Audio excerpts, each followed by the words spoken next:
ఆంధ్రప్రదేశ్లో పోర్టుల అభివృద్ధిపై మంత్రి బీసీ జనార్దన్ రెడ్డి సమాధానం ఇచ్చారు. మండలిలో పోర్టులపై ఎమ్మెల్సీ రాజశేఖరం, బేటీ నాయుడు, బీద రవిచంద్ర ప్రశ్నలకు ఆయన సమాధానం ఇచ్చారు. రాష్ట్రంలో ఉన్న ఏకైక మేజర్ పోర్టు విశాఖ అని, అది కేంద్రం ప్రభుత్వం ఆధ్వర్యంలో 141.6 mm TPA సామర్థ్యంతో పనిచేస్తుందన్నారు. నాన్ మేజర్ పోర్టులు గంగవరం, కృష్ణపట్నం, కాకినాడ డీప్ వాటర్ పోర్టులు మారిటైమ్ బోర్డు నియంత్రణలో P3 మోడల్లో నిర్వహిస్తున్నామని చెప్పారు.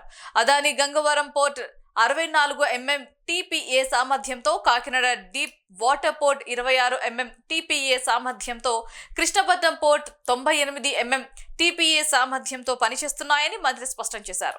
నాన్ మేజర్ పోర్టులు కాకినాడ ఎంకరేజ్ పోర్ట్, కోనసీమ జిల్లాలోని రవ్వ పోర్టులను ఏపీ టూరిజం మారిటైమ్ బోర్డు నిర్వహణలో ఉన్నాయని తెలిపారు. 141.6 మిలియన్ మెట్రిక్ టన్స్. విశాఖపట్నం జిల్లాలోని ఆదాని గంగవరం పోర్ట్ PPP మోడల్లో నియంత్రణలో 64 మిలియన్ టన్స్.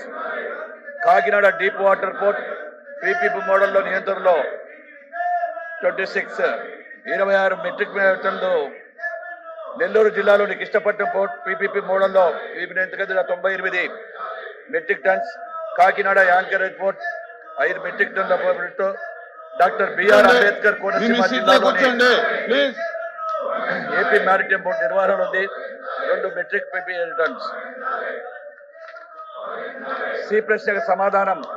EPC విధానంలో జిల్లా రామాయపట్నంలో గ్రీన్ పోర్ట్ నిర్మాణం 24/4/26 తేదీకి, EPC విధానంలో కృష్ణా జిల్లా మచిలీపట్నం గ్రీన్ పోర్ట్ 28/12/26కు, EPC విధానం శ్రీకాకుళం జిల్లాలోని మూలాపేట్ పోర్టుల గ్రీన్ పోర్ట్ నిర్మాణం 30/11/26కి, PPP పద్ధతిలో రూపకల్పన నిర్మాణం ఆర్థిక సమీకరణలు నిర్వహణ బదిలీ విధానంలో తూర్పు గోదావరి జిల్లా తొడంగి మండలం కోనగూడెంలో గ్రీన్ఫీల్డ్ కమర్షియల్ పోర్ట్ ప్రస్తుతం కాకినాడ గేట్వే పోర్ట్ లో ఉంది.